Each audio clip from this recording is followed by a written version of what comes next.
December 27th, 1941. Vågsøy Island, Norway. A German soldier stands guard at a coastal fortification. It's early morning, freezing cold. He's scanning the horizon for British ships. He hears something, a strange sound, like music? He turns. There's a man running toward him across the snow, a British Commando in full combat gear. But he's not carrying a rifle. He's carrying a longbow, medieval, wooden, the kind you'd see in a Robin Hood movie. And he's playing bagpipes while he runs. The German soldier has approximately 2 seconds to process this completely insane sight before an actual arrow, punches through his chest. He falls, dead. The first confirmed longbow kill in World War II. The man with the bow is Lieutenant Jack Churchill, British Army. His friends call him Mad Jack. The Germans call him something else, terrifying. Because Jack Churchill doesn't fight World War II like a normal soldier. He fights it like a medieval warrior who accidentally time-traveled to 1941. He carries a Scottish claymore sword, a massive 35-inch blade, into every battle. He's used it to capture 42 German soldiers, alone. He plays his bagpipes during beach landings while bullets are flying. He's escaped from concentration camps, survived impossible odds. And through it all, his philosophy has remained consistent. Any officer who goes into action without his sword is improperly dressed. The British military thinks he's insane. His fellow soldiers think he's insane. He probably is insane. But he's also one of the most effective combat officers in the British Army. Because while everyone else is fighting with guns and grenades, Mad Jack Churchill is turning warfare into a psychological weapon.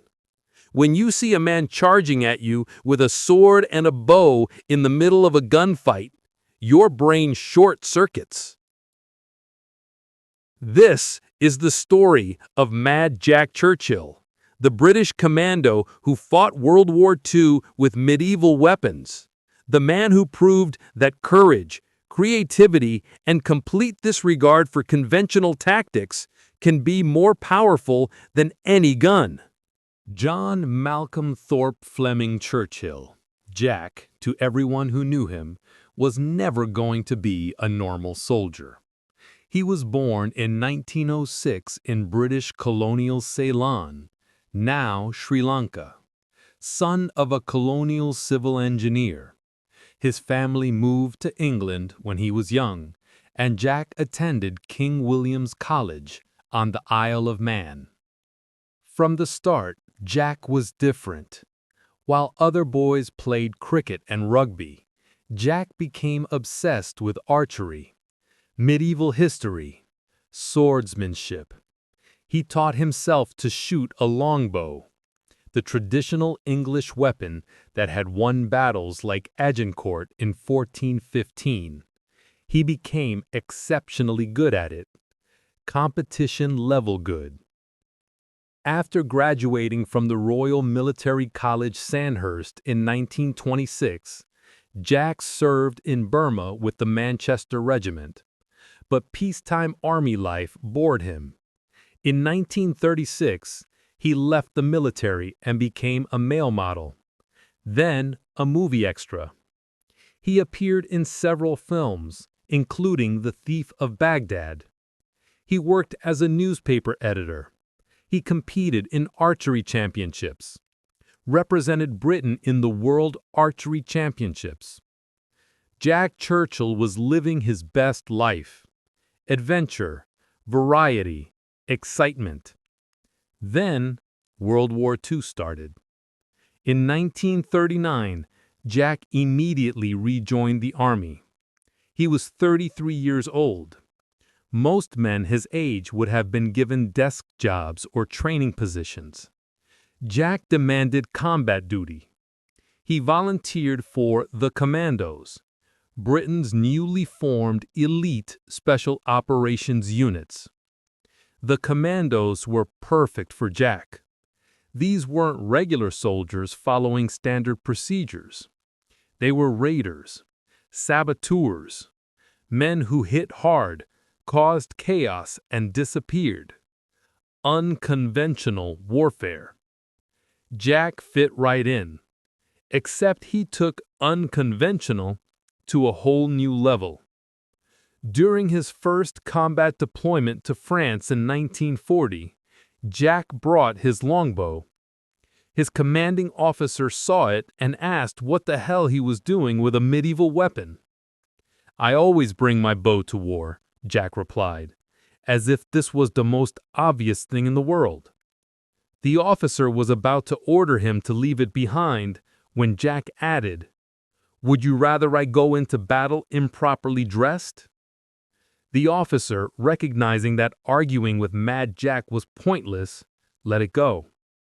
But Jack wasn't done collecting weapons. He acquired a Scottish basket-hilted claymore, a massive broadsword. He slung it across his back in a leather sheath. He also brought his bagpipes, because of course he did. Picture this: 1940s Britain, modern warfare, tanks, aircraft, automatic weapons. And there's Jack Churchill, looking like he walked out of the Battle of Culloden in 1446. His fellow commandos thought he was completely insane. But they also noticed something. Jack was effective, terrifyingly effective. Because while his weapons were medieval, his tactics were brilliant. Jack understood something that most soldiers didn't. Warfare is as much psychological as physical. When you do something so unexpected, so shocking, that the enemy's brain can't process it, you've already won half the battle. And nothing short-circuits the human brain quite like seeing a man charge at you with a sword while playing bagpipes. December 1941. The British were planning a raid on Vokse Island, Norway. The Germans had fortified the Norwegian coast, gun emplacements, troop garrisons, supply depots. The British wanted to hit one of these positions, destroy German facilities, gather intelligence, and get out before reinforcements arrived. The operation was called Operation Archery. The name was chosen before they knew Jack Churchill was participating. The irony was too perfect. Jack was assigned as a troop commander in No. 3 Commando. His mission: land on the island, neutralize German positions, cause maximum chaos, and get out before reinforcements arrived. The night before the raid, Jack checked his equipment. Longbow, check.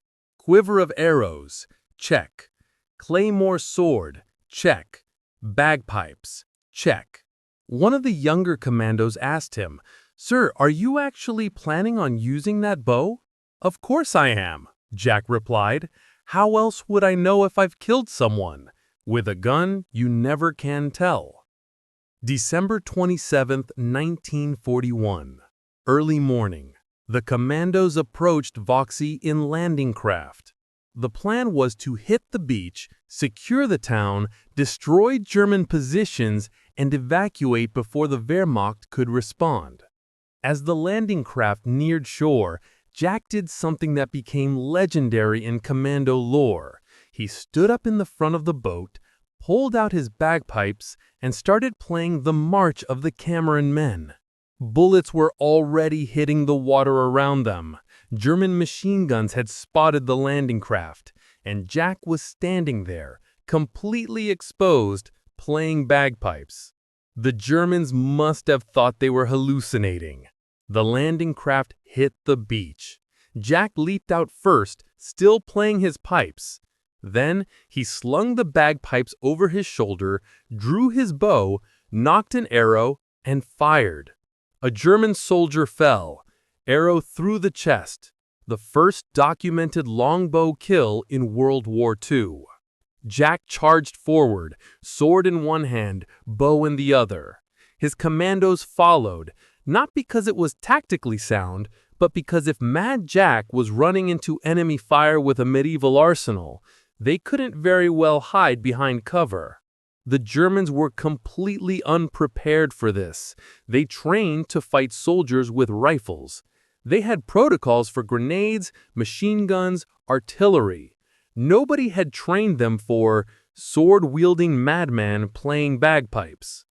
Jack spotted a German machine gun nest. Instead of taking cover and returning fire like a normal soldier, he ran straight at it. The Germans fired. Bullets missed. Jack was moving unpredictably, zigzagging, making himself a hard target. He reached the machine gun nest, drew his claymore sword, and killed the German gunner with the sword. His commandos cleared the rest of the position. By the end of the raid, Jack had personally captured 42 German soldiers and a mortar crew. With his sword, he'd marched them back to the beach at sword point, making them carry their own mortar as war booty. When his commanding officer asked, how did he capture so many prisoners? Jack replied, I pointed my sword at them and they surrendered. Simple. Operation Archery was a complete success. The British destroyed German positions, gathered intelligence, captured prisoners, and evacuated with minimal casualties. Jack Churchill became a legend. Stories about the mad British officer with the sword spread through both Allied and German ranks. The Germans started warning each other about him. There were reports, probably exaggerated but maybe not, that some German units refused to fight in sectors where Churchill was known to be operating. 1943. The Allies invaded Sicily as the first step toward conquering Italy and pushing into Europe. Jack Churchill, now a major, was part of the invasion force. During the beach landing at Sicily, Jack once again played his bagpipes as the commandos hit the shore. Bullets were flying, mortars exploding, and there was Mad Jack, calmly playing The Road to the Isles while walking through machine gun fire. A younger officer asked him later, "Sir, isn't that incredibly dangerous?" Jack replied, "Of course it is. That's why it's effective. The Germans are so confused by the bagpipes that their aim gets worse." Whether this was actually true or just Jack's rationalization for doing whatever he wanted is unclear, but he survived, so maybe there was something to it. The Sicily campaign continued. Jack's unit pushed inland, clearing German positions.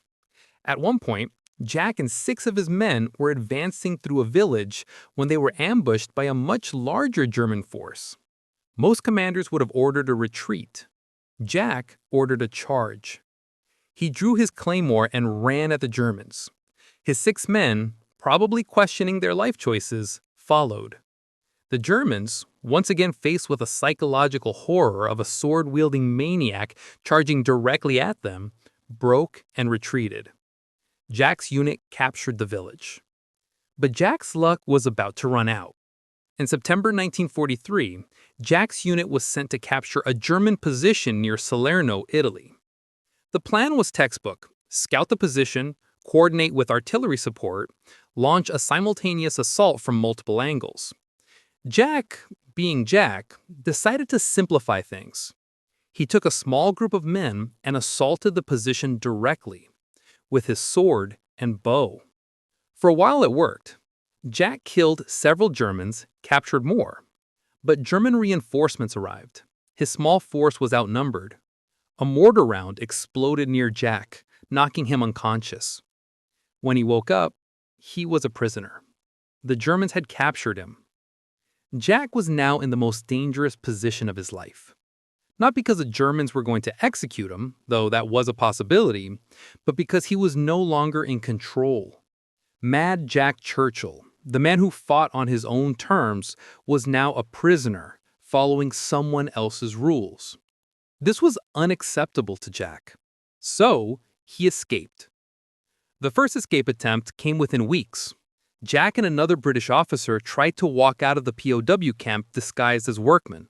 They were caught. Jack was sent to a higher security camp. He escaped again. This time he made it several miles before being recaptured. The Germans sent him to an even higher security facility. Jack escaped a third time. He was recaptured. The Germans were getting frustrated. Most prisoners attempted one escape, maybe two. Jack was treating captivity like a game where the objective was to escape as many times as possible. Finally, the Germans sent him to Sachsenhausen concentration camp, one of the most notorious camps in the Nazi system. This wasn't a standard POW camp. This was where the Germans sent prisoners they wanted to disappear. Jack Churchill was in serious danger, but he was about to prove that you can't keep Mad Jack down. Sachsenhausen was a death camp. Political prisoners, Jews, POWs who'd become too troublesome. Anyone the Nazis wanted to eliminate ended up here. Conditions were brutal. Food scarce, guards ruthless. Jack Churchill, sword-wielding, bagpipe-playing commando, was now prisoner number designation at one of the worst places in Nazi Germany. Most men would have broken. Jack started planning his next escape. In September 1944, nearly a year after his capture, Jack made his move. He and another British officer managed to get out of the camp under cover of darkness. They headed east, trying to reach the Baltic coast and possibly find a fishing boat to Sweden. For several days, they evaded German patrols. They were hungry, exhausted, moving through enemy territory with no weapons, no supplies, no support. Then they were spotted by German soldiers. A chase ensued. Jack and his companions split up. Jack ran through a forest, German soldiers pursuing. He could hear dogs barking. He reached the drainage ditch near the town of Rostock. He hid in the filthy water, breathing through a gap in debris while German soldiers searched overhead. They walked right past them. After the Germans left, Jack crawled out and kept moving. He was trying to reach the Baltic Sea, maybe 40 kilometers away. But he was weak from starvation, exhausted, and winter was coming. Near the town of Rostock, Jack collapsed. A German civilian found him. Jack expected to be turned in immediately. Instead, the civilian, an old man who'd been quietly anti-Nazi, gave Jack food and directions to an abandoned farm. Jack hid there for days, regaining strength. Eventually, Jack realized he couldn't make it to the Baltic. He needed a new plan. He started walking west, toward the advancing Allied lines. By this point, late 1944, the Western Allies were pushing into Germany from France, and the Soviets were closing from the east. Jack walked for weeks. He avoided German patrols, scrounged for food, slept in barns and abandoned buildings. He was trying to reach American or British forces before the Germans caught him again, or he starved to death. In May 1945, as Germany was collapsing, Jack finally encountered American troops near the Elbe River. He stumbled into their checkpoint, barely recognizable as a British officer, and identified himself. The Americans didn't believe him at first. This disheveled, half-starved man claiming to be a British major who'd escaped from Sachsenhausen sounded insane. Then Jack mentioned his sword and bagpipes. The American officers checked with British command. Sure enough, there was a file on Major Jack Churchill, commando, known for carrying medieval weapons, last seen captured in Italy. Mad Jack had survived. Jack Churchill returned to Britain as a hero. He'd survived capture, survived Sachsenhausen, escaped from one of the most notorious camps in Nazi Germany, and walked across enemy territory to freedom. Most soldiers would have been grateful the war was over.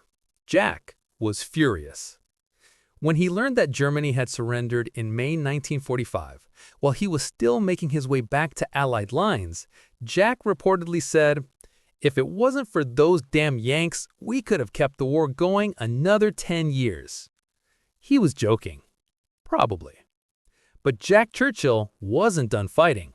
Japan was still at war. The Pacific Theater was still active. Jack volunteered for service in Burma. He was assigned to a unit preparing for operations against the Japanese, but before his unit could deploy, the United States dropped atomic bombs on Hiroshima and Nagasaki. Japan surrendered on August 15, 1945.